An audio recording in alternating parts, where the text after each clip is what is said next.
Yuutubaroota Oromoo eenyuun dinqisiifata? Ijoollee Oromoo beekan garuu hiriyaa koo baay'ee isa jaaladhuu fi isan baay'ee Shimeen doktoraa namoonni jedhan jiru.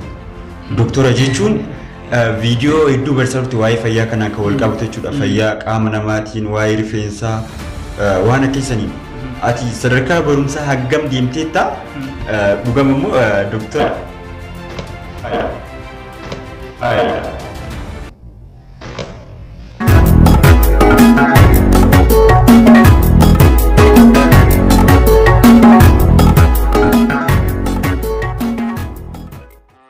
Namoonni hedduun gaafii si gaafachuu kan deebisan yuutubaroonni hedduun akkas irra darbanii yuutuubiin qarshii xiqqaa kafalaa baay'een kafaluu waan akkasiisantu jedhama. Ati mee osoo nan subiin amma yuutuubii irraa meeqa argatta galii? Right. Okay. YouTube irraa qarshii hangalan argadha jechuu hin dandeessu. Maaliif fakkeenyaaf ji'a kana waan argattu ji'a dhufuun argattu. Yookiin ni caalaa yookiin gadi bu'aa. Yeroo namni odeeffannoo barbaadu odeeffannoo yeroo san irratti xiyyeeffate yoo kan dhiyeessitu ta'e namni kan itti amanu yoo ta'e view baay'ee yoo argatte qarshiin illee baay'eedha. Sagalee viidiyoon kee yoo baay'inaan ilaalame yookiin namatti waan tolu dhiyeessite namni baay'een viidiyoo kee yoo ilaalanii hordoftoota baay'ee qabaattee viidiyoon kee nama baay'eedhaan ilaalame qarshiin kee illee akkasumatti baay'eedha. Already ani YouTubein qarshii 8,000 gadi naa kafalee beeku guyyama jalqabuyyuu 8,000 naa kafalee ji'aan jechuudha. Sanii ol immoo baay'ee naa kafaleera. Hangam maattu jechuudha. Hangam ammas fudhateera sadarkaa kana arguudhaaf waggoota ammoo ji'oota ammoo hagam lakkoofsiseetta? Ila amma namoonni baay'een yuutuubii jalqabanii addaan kutu. Namoonni na dura jalqaban kan amma subscribe isaanii 5,000 hin geenye illee ni jira. Na dura kan jalqaban jechuudha.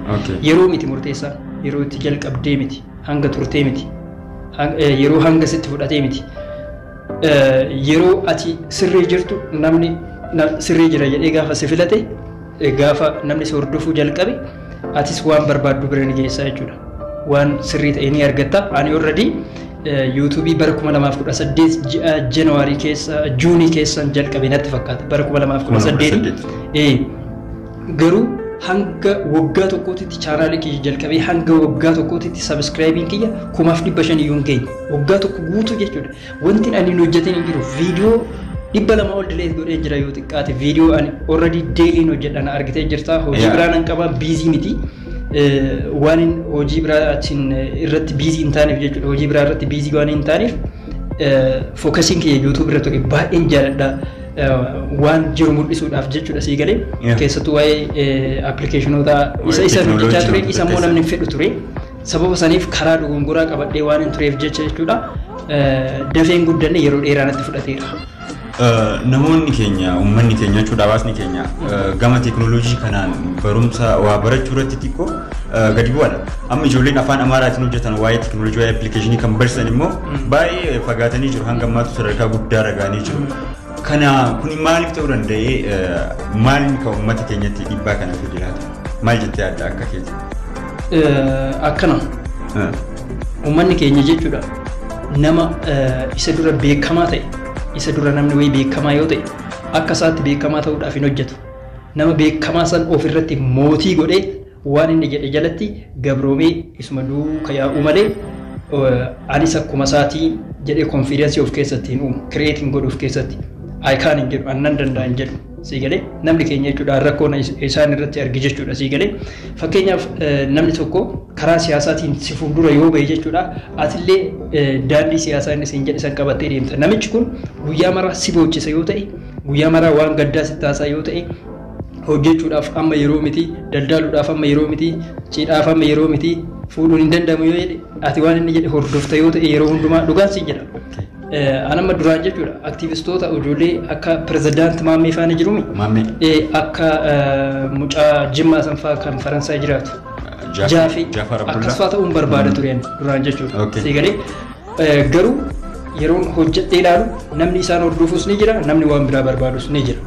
Ani immoo akka Jaafar ta'uu hin danda'u akka Maammee ta'uu hin danda'u. An nama biraa isaan nama biraati. Seegalee garuu isaan na fuuldura deeman jedhee anillee isaan duuba deema ooluu hin qabu. Seegalee kanaafuu namni keenya ni dandeenya jedhee osoo yaade akkuma saba biraati saba biraayyuu ni caala jedheetiin yaada. Namni keenya maaliif maalii gadi ta'a? maaliif waan biraatii gadi ta'a wanni ta'uuf hin jiru.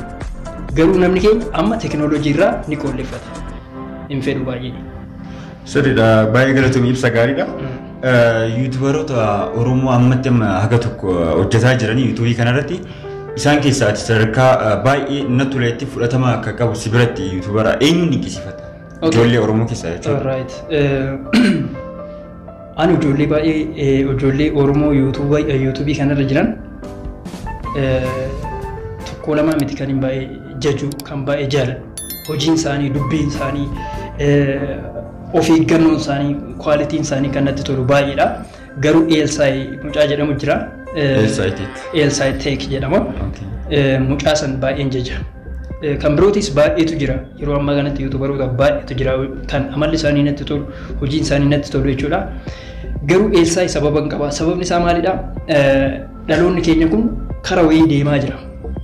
Dhaloonni amma uumame kun dhaloota duraanii inni caala. Dhaloonni duraanii garuu amma karaa baay'eedhaan dhaloota kanatu karaa iddoo itti cufaa jiru jira.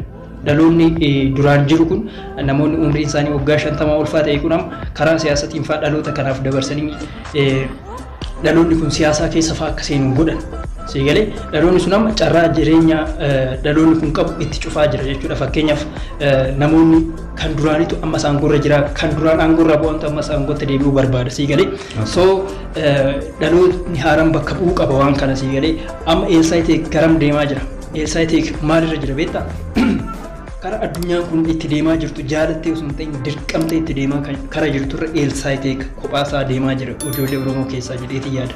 Sababni isaa fakkeenyaaf Eelsaay Teek waa'ee diijitaal biizinasii jechuun mallaqa karaa onlaayiniitiin akkaataa itti argatan appilikeeshinoota garaagaraa sooftiweeriiwwan garaagaraa weebsaayitiiwwan garaagaraa ni hojjeta. Waa'ee biitkoyinii yeroo ibsu waa'ee diijitaal karansii fa'aa yeroo ibsu ni argita. Addunyaan keenya dirqamtee garas deemaatti. Fakkeenyaaf amma waa'ee diijitaal karansii yoo sittime waa'ee mallaqaa diijitaala ta'ee yoo sittime biyyoonni mallaqa isaanii oomishuu dhiisaa jiran jiru. Fakkeenyaaf amma paawundiin abbaa 500 oomishamaan jiru sababni isaa mallaqni diijitaalatti jijjiiramaa jira. Addunyaan keenya osoo hin jaalatiin dhiibbamtee gara teekinooloojii qofaan hoggaramuudhaaf deemaa jirti. Mucaan kophaasaa karaa sanirra deemaa jira. Uummanni kunis jaalatee osoo hin taane dirqiidhaan giddii isaatiin garas deemuudhaaf jira. Mucaan dursee deemaa jira. Waan kanaaf mucaa kana jajaala. Eelsaay Teek waggoota hedduufis waan kana dalagaa ture. Si duras ni beeka waan ta'eef mucaa kana hanga ammaatti abdii osoo hin kutin itti deemaatuma jira argeen jira jechuudha. Baay'ee namatti tola sirriidha. Okay, sirri namoonni hedduun amma koomentii kee yeroo dubbisachuudha viidiyoo kee jala seenee akka jiru nati koomentii makiyyaa jechuudha. Ani baay'ee waan si beekuuf waan namni beeku qaba jedhee yaade jechuudha. Saniif gara kee qabadee dhufe beekaadha. Beekishoo jechuudha. Namoonni hedduu wal fakkaatu jedha. Obbolummaa qabdammoo firummaa qabdammoo wanti kun waan akka minaanis. Already anillee yeroo baay'ee nan deebisa waan kana. Anis beekanillee haasofneerra. Namni wal fakkaatu nuun jedha. Anis qal'aadha. Innis qal'aadha. Anillee qal'aadha. Okay. So ani fi beekan dhugaa dubbachuudhaaf YouTube irratti wal barre. Firoomaa hin qabnu. Already beekan garuu hiriyaa koo baay'ee isa jaaladhuu fi isan baay'ee iddoo guddaa qabuufidha. Okay, kanuma malee hiriyyummaan dhiigaa firummaan dhiigaa ta'e soonni bira akkasii garuu beekan gama isaatiin abbaan kiyya biyya kanatti hojii daldalaa hojjechaa ture akkasii. Lukaan deemaa ture yeroo san akkas waan jedha hojii. Akkasii. Namni lukaa ka'ee as jibbaalee dhufeetiin asitti I don't know garuu. Wallagga. Haa ta'u dhaggeeffatteetta. Inni biroo immoo shimeen doktoraa namoonni jedhan jiru. Doktora jechuun viidiyoo hedduu barsiisutti waa'ee fayyaa kan akka wal qabatu jechuudha. Fayyaa qaama namaatiin waa'ee rifeensaa waan akkasaniin ati sadarkaa barumsaa haggam deemteetta dhugama immoo doktora wanni kun akkamiin? Okay, baay'ee dansaadha. Ani doktoraa miti ogeessa fayyaallee miti. Okay. By the way yeroo tokko nama lammummaan isaa Ijiptii ta'e tokkotu biyya Hindii keessatti dhaqee doktora Hindii speeshaalistii sammuu speeshaalistii mataa jechuudha. Speeshaalistii mormaa olii wajjin operaasiyoonii hojjeta gargaaraa ta'e jechuudha. Kan Gibsi irraa deeme kun gargaaraa ta'e hojjeta jechuudha. Garuu hin beeku jechuun inni ogeessaa miti doktora illee miti. San booda ni galmaa namni yaalaaf seenii operaasiyoonii godhamee bahee fi kan lubbuudhaan darbe ni galmaa. Hindi keessatti jechuudha hospitaala keessatti. San booda namichi Ijiptii kun Hindirraa galee Ijiptii keessatti hojii kana hojjechuu jalqabe. Ispeeshaalistii operaasiyoonii sammuu nama operaasiyoonii gochuu jalqabe jechuudha. Dooktora jalatti baratee jechuudha sii galee. San booda namni harkaa du'e. Gibsii kana jechuudha. Namni yeroo harkaa du'u kara seeratti dhiyaate. Kara seeratti dhiyaate immoo mormate seera fuuldura dhaabbate qabxiin ani galmeessisee fi qabxii Hindi keessatti ispeeshaalistoonni galmeessan wal bira naa fidaatiin ilaalaa jedhe. Wal bira fidanii wayita ilaalan waggaa tokko keessatti namoota ispeeshaalistoota biratti operaasiyoonii sammuu godhamanii seenanii baanii fi achitti lubbuun isaanii dabartu wal bira fidanii yoo ilaalan kan Masrii kanatu irra caalaa hojjete. Si galee yeroo tokko namoonni sartifikeetii qaban hojii hojjechuu kan hin dandeenye ni jira. Dooktora garuu inni yoo rakkoo biraa kan qabu kan dooktora hin ta'in shufeera maanjaa fiqaada ni qaba yookiin eeyyama konkolaachisummaa ni qaba konkolaataa oofuun beeku ni jira sartifikeetii miti kan hojjetu ati waan tokko hojjechuu yoo barbaadde itti dhimmamtee itti yaadde sartifikeetiin eeginiitiif hojii san hojjechuudhaaf daandii soqii daandii san immoo yoo argatte hojjedhu soo ani sanirra hin jira jechuudha. Muuxannoodhaan jechuu keessa. Baay'ee namatti tola amma gaaffii keenya asitti dheeressee illee na fakkaate. Aanatu dheeressa.